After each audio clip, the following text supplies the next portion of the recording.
Anyway, here we go. I loaned my camera out to my neighbor, Ted, a couple of weeks ago. Told him to use it for as long as he needed on account I don't have much to take pictures of these days.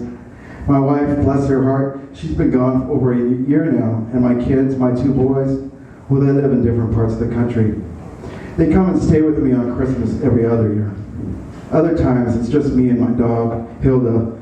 She's a mutt, half chocolate lab, half something else, maybe pet. We're both old. She got bad hips and her eyesight, it ain't what it used to be. My neighbor Ted, I don't know much about his eyesight, but he's been in and out of prison lately. Him and his love for cocaine.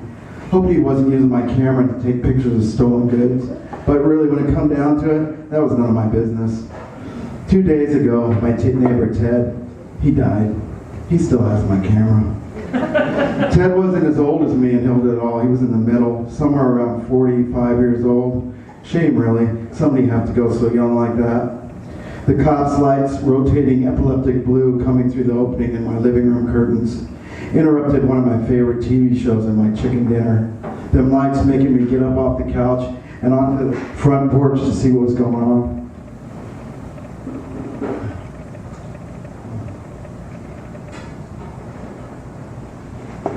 Ready to me in my boxers and t-shirt, the cop car and an ambulance blocking my neighbor's driveway.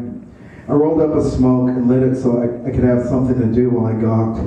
Us human beings, we can't help it. We are of an inquisitive nature. I felt bad for it, but I watched anyway. A pickup truck pulled up, parked across on the other side of the street facing the wrong way.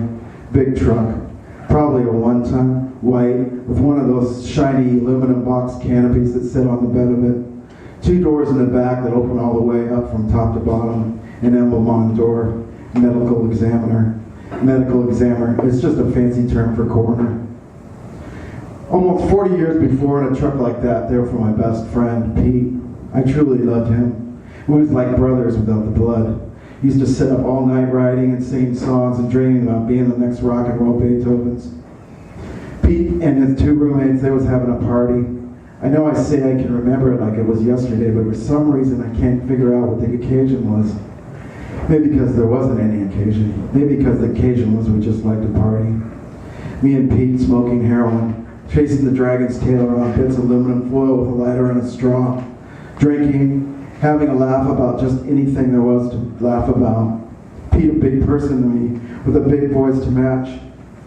His long chestnut hair and his beard loosely trimmed around its edges.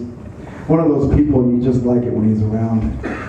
Me and him riding our bikes to cop the heroin for the second time that night. Fuck Pete, I said. You sure we really need any more? It's almost 1:30. I already called her, Pete said. She's meeting us at the Safeway. You don't have to come if you don't want. I suppose you could say I went with him out of chivalry, out of the concern to keep him safe. And maybe that was a part of it. But I would be lying if I said I didn't want to smoke another hit. We rode our bikes because we were both too fucked up to drive.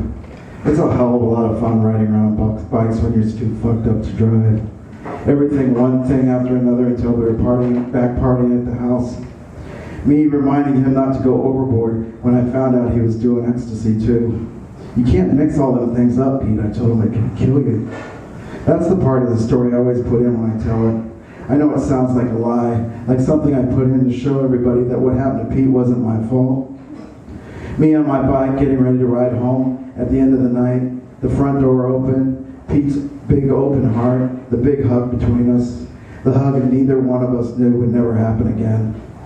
You sure you're okay to ride home, Pete said? You can sleep on the couch if you want. I was the last person to see him alive.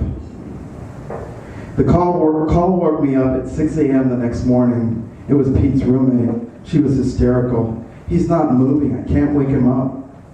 I wish I didn't, but I knew right then, and there was no going back on it. Pete was dead. Call an ambulance, I said. I didn't ride my bike. I drove.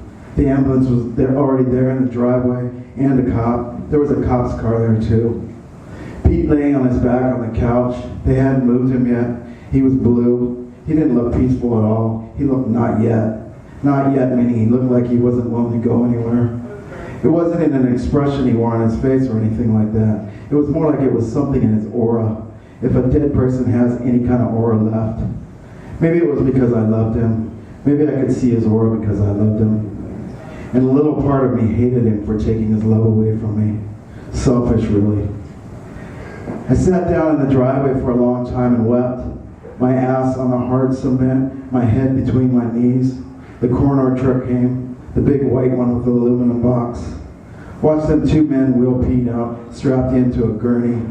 He was inside a black rubber sack, covered his whole head and everything. Pete was a big man and he was heavy. The coroners had to tilt him all the way up on the end to get him around the small porch.